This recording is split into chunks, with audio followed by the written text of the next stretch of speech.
All right, so this morning we're going to be in 1 Corinthians chapter 1. As we start off the new year, we come back to the very same central theme that the church is all about, and that is what we call the gospel.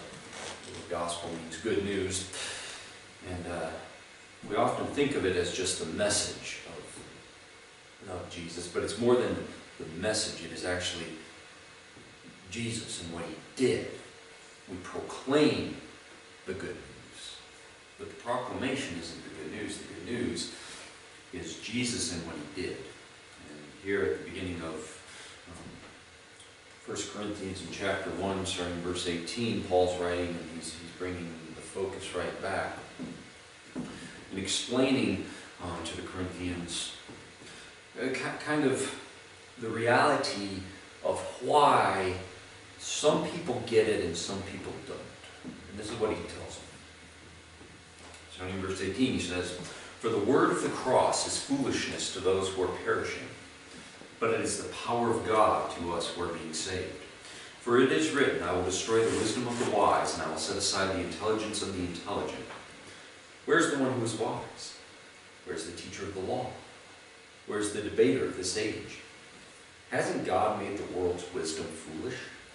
For since in God's wisdom the world did not know God through wisdom, God was pleased to save those who believe through the foolishness of what is preached. For the Jews ask for signs, and the Greeks seek wisdom. But we preach Christ crucified, a stumbling block to the Jews and foolishness to the Gentiles.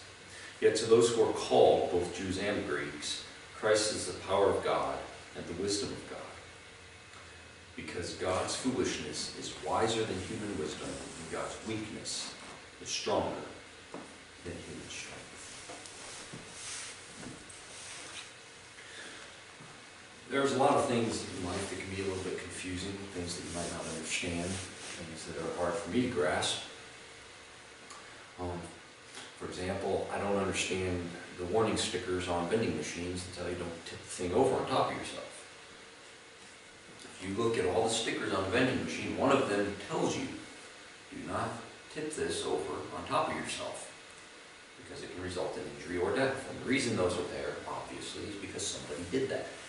What I don't understand is why you put a sticker on it to tell people not to do it, because if they were not smart enough to understand that tipping this thing over on top of themselves is going to hurt, they're probably not smart enough to read the sticker that says don't do it.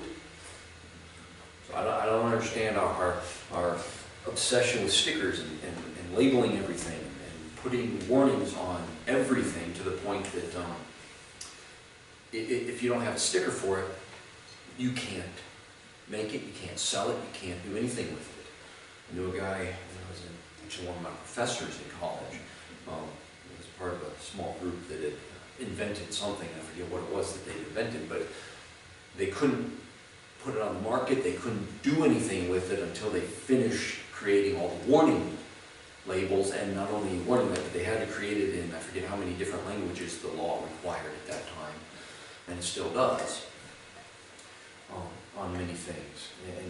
So I don't understand all that. I don't necessarily understand our fascination with stickers that people are never going to read, and if they're not smart enough to figure some of this stuff out, they're just not going to figure out to read the labels to keep these things from happening. So I get it. There are some things in life you don't get. You're not going to understand.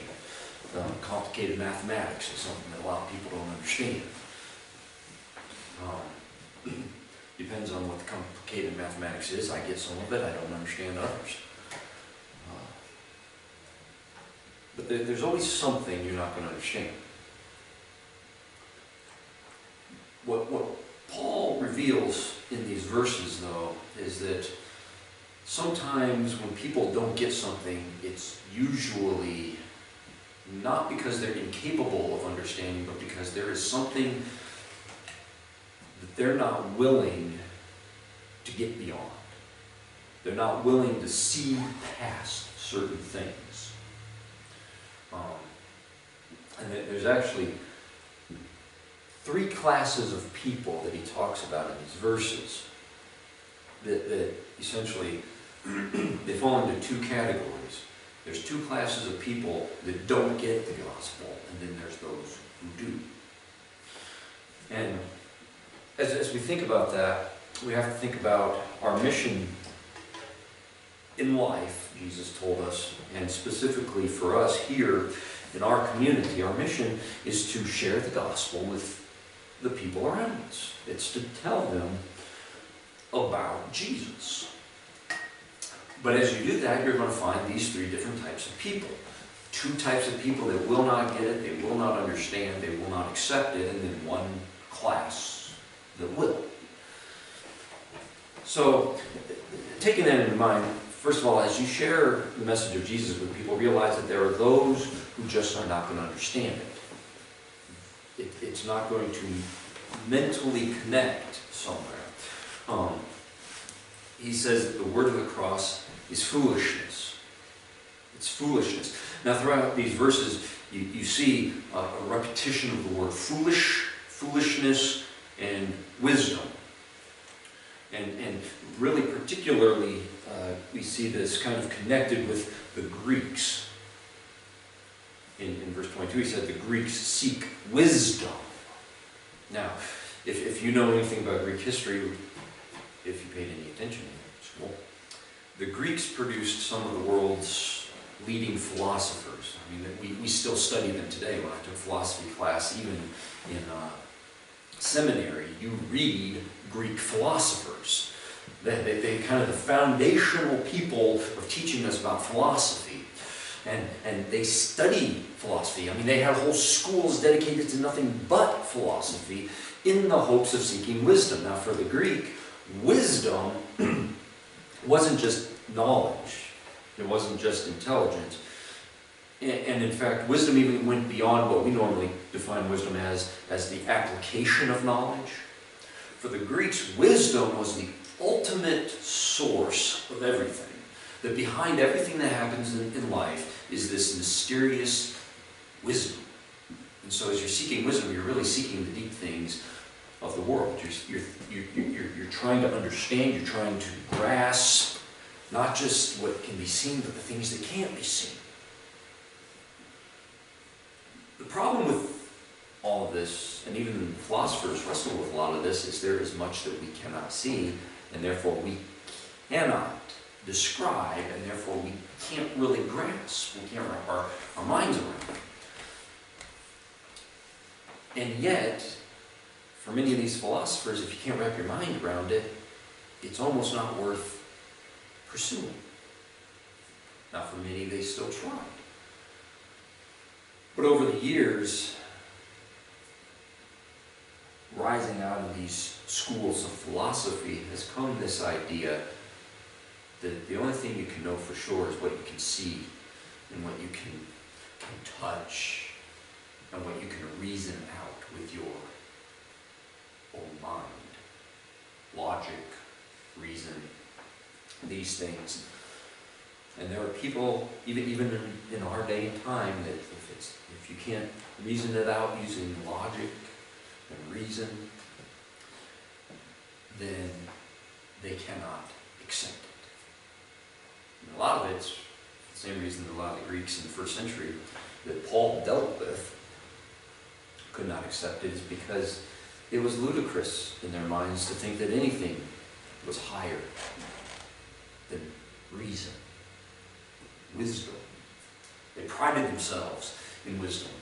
And so they were unwilling to see beyond their own understanding and accept something that was outside the bounds of what they understood to be true. So there are people like that out there. There are people that you're going to encounter that if they don't already understand it, they don't want to listen to it. For some people, it's because it rocks their world too much. It makes them uncomfortable. As you reveal things that they don't already know, they become very uncomfortable. Kind of like, some critters are nighttime critters. They wander around in the dark, and they kind of get an idea of what their world is like, and you turn on the light and really show them the whole thing, what do? They run away and find a nice little corner to hide in because they can't take all of that stimulus. So there are people that cannot see past their own understanding, and if you try to help them, they're going to retreat. And there's not really a whole lot you can do about that, other than just be patient with them, continue to share with them as you have an opportunity.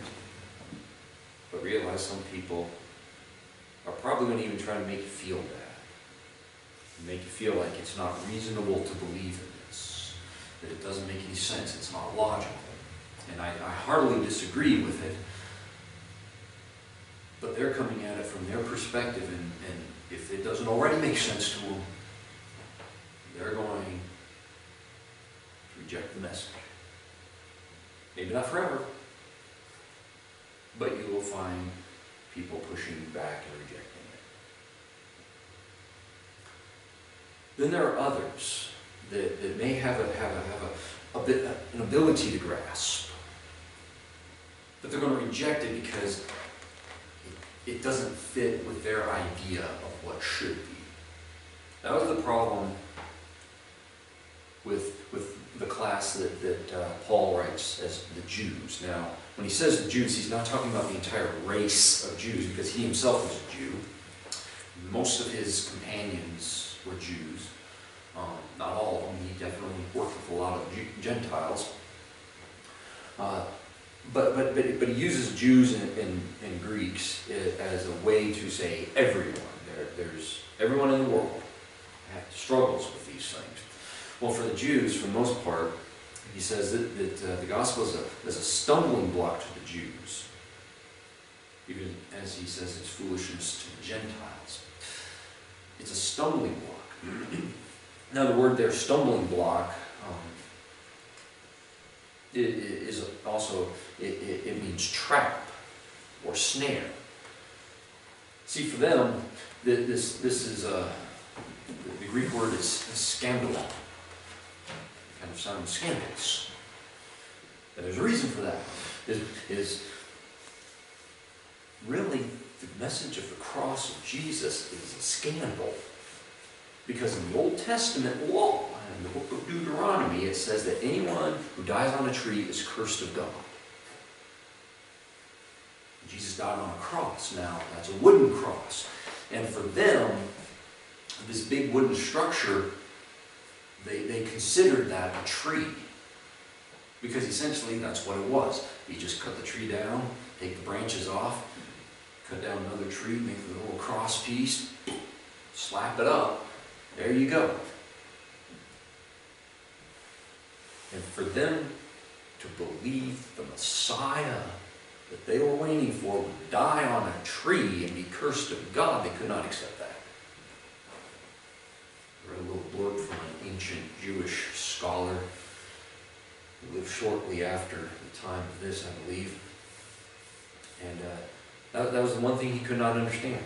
He said, we can understand the prophecies in the Old Testament referring to how the servant in the Messiah must suffer, but explain to us how he could be cursed of God if he came from God. See, for them, it's impossible. It could not be. This is not how God would act.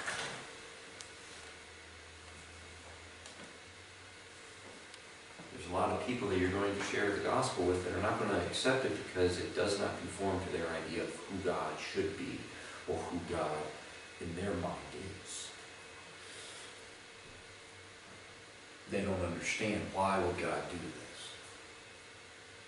The whole idea of God dying in our place, why would he do that? And a lot of times I think a lot of that comes from, why would you do that? Paul kind of addresses that in Romans, where he says, no one would do that. I mean, would you willingly lay down your life for someone you knew hated you? And probably not just you, but someone who hated most of the people you love, someone who was in your eyes evil? Probably not. Very few people would.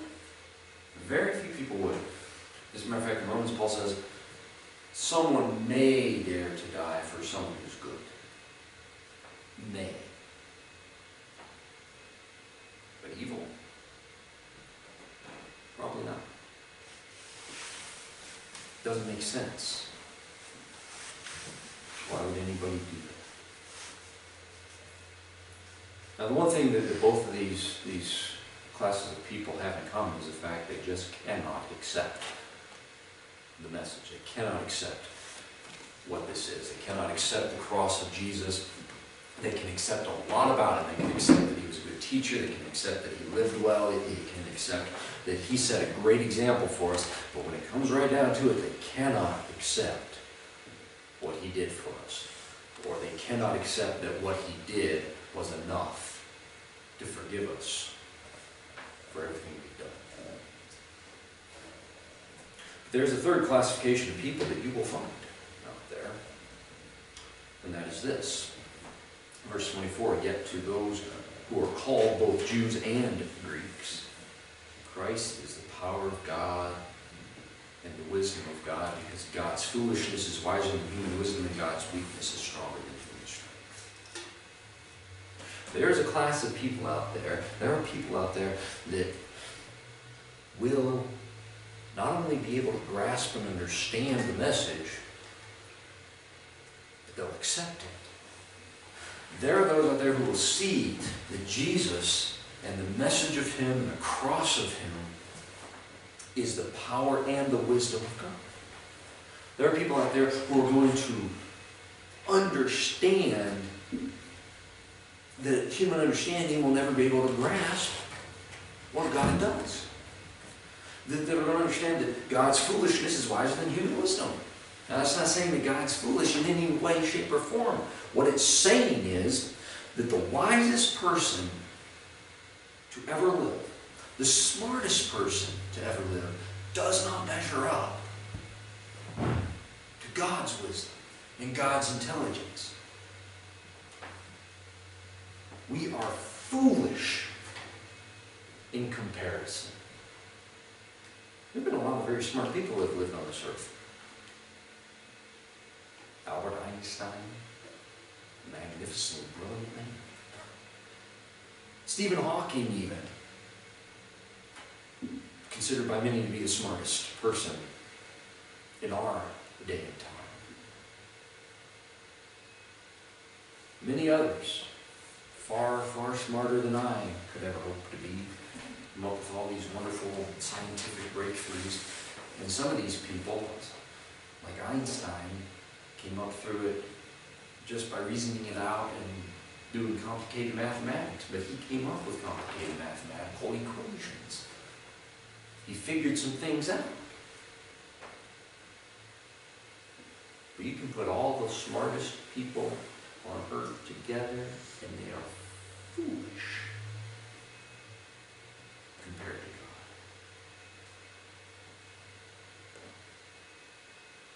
And consider our strength. You could put all the strongest armies on earth together. You could put all the armies on earth together. And from our perspective, that'd be a lot of firepower. That would be impressive. But all they are is weak in comparison to God. And there are some people out there who will grasp that, who will understand that, and who will see the truth of the message of Jesus. They will accept it. They will grasp it. Now, our job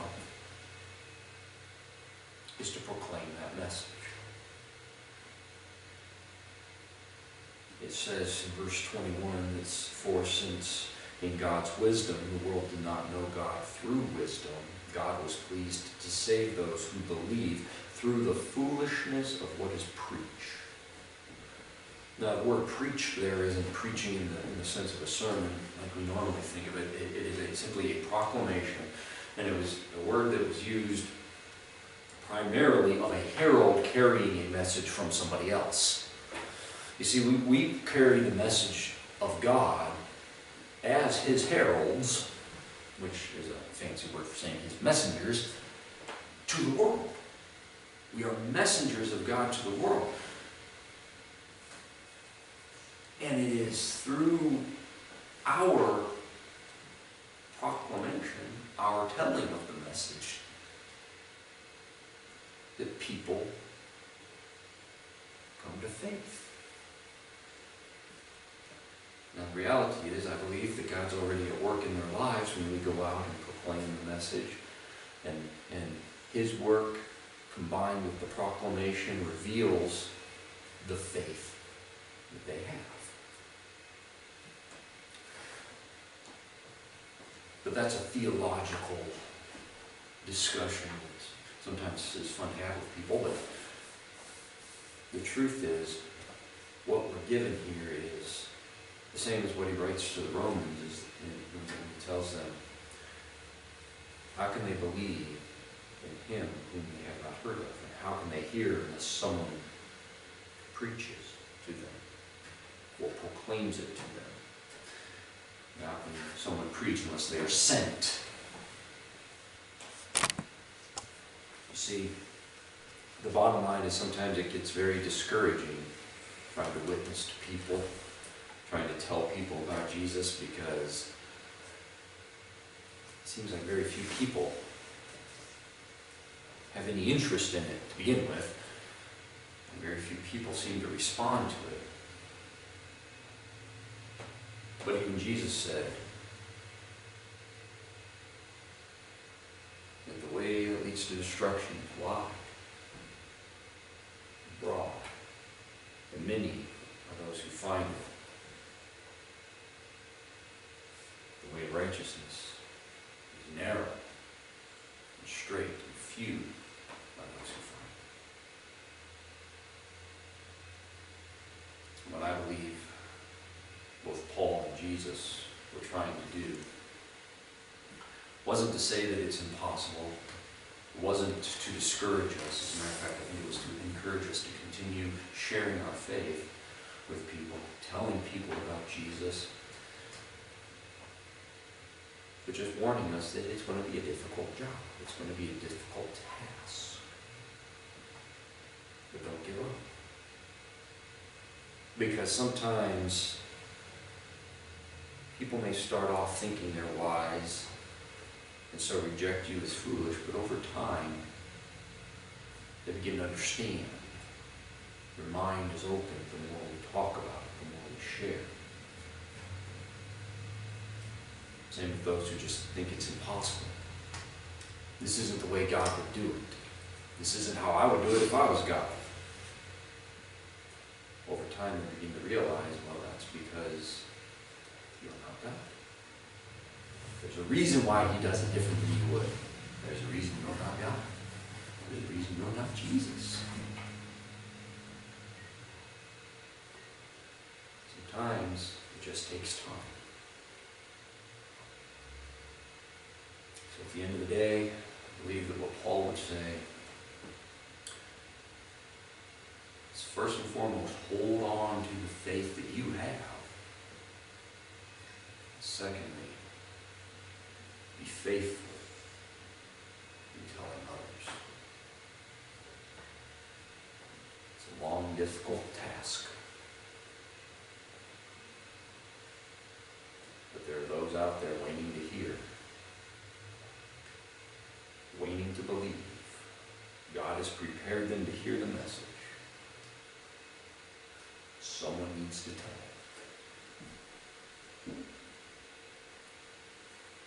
Is that someone going to be you? Let's pray. Father in heaven, we come before you this morning. We thank you for the opportunity that we have to gather, worship you. We thank you, Father, that you have indeed sent your Son to die on the cross to take away our sins, to remove the penalty of those sins from us. We thank you for the great love that is demonstrated. Pray, Father, that that love that compelled you to save us would compel us to take that message of your salvation to those around us. Pray, Lord, that the people that we encounter, we would be able to be a witness to. I just pray, Father, that you would give us opportunities to show your love and your grace and your mercy to those who need it, and those who are waiting to hear the message of your salvation. For it's in Jesus' name I pray. Amen.